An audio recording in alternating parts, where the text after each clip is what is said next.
இப்போல்லாம் இந்த விஷயம் ரொம்பவே சகஜமாயிடுச்சு. ஏதாச்சும் ஒரு விழான்னு வச்சுப்பாங்க, ஆண்கள் மட்டும் அனுமதின்னு கமுக்கமாக செய்தி பரப்புவாங்க. பணக்கார இளைஞர்கள் ஆரம்பித்து வசதி படைத்த கிழவர்கள் வரைக்கும் ஊருக்கு ஒதுக்குப்புறமான ஒரு பெரிய வீடு இல்லைனா தியேட்டர், கல்யாண மண்டபம், காடுகள்னு ஒரு இடத்த தேர்ந்தெடுப்பாங்க. குறைஞ்சது 100 பேராச்சும் கூட்டிடுவாங்க. சரக்கு பெட்டி பெட்டியாக வந்து இறங்கும். சைடிஷ்க்கு பிரியாணி, மட்டன், சிக்கன், நண்டுன்னு அதுவும் தயாராகும். மணி நைட்டு 11 ஆனதுமே ஆண்கள் வேஷத்தில் நடன அழகிகள் வந்து சேருவாங்க. அவங்க வந்து சேர்ந்த உடனே மண்டபத்தை பூட்டிடுவாங்க. மாறு வேஷத்தில் வந்த நடன பெண்கள் உரிச்ச கோழி போல நடனம் ஆட ஆரம்பிச்சிருவாங்க. கிட்டத்தட்ட உடல் உறவு ரேஞ்சுக்கு ஆண்களும் பெண்களும் டான்ஸ் ஆடுவாங்க. குடிச்சபடியே பெருசுங்களும் சிறுசுங்களும் கூச்சல் போட்டு ரசிப்பாங்க.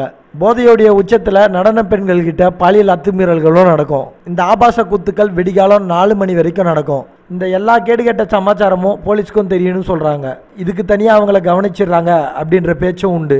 ஃபர்ஸ்ட்லாம் ஆந்திராவில் ஆரம்பித்த இந்த ஆபாச நடனம் இப்போ தமிழகத்தில் பல கிராமங்களில் அடிக்கடி நடத்தப்படுது. சென்னையிலையும் இப்போ இது ஆரம்பிச்சிடுச்சுன்னு நிறைய பேர் சொல்கிறாங்க.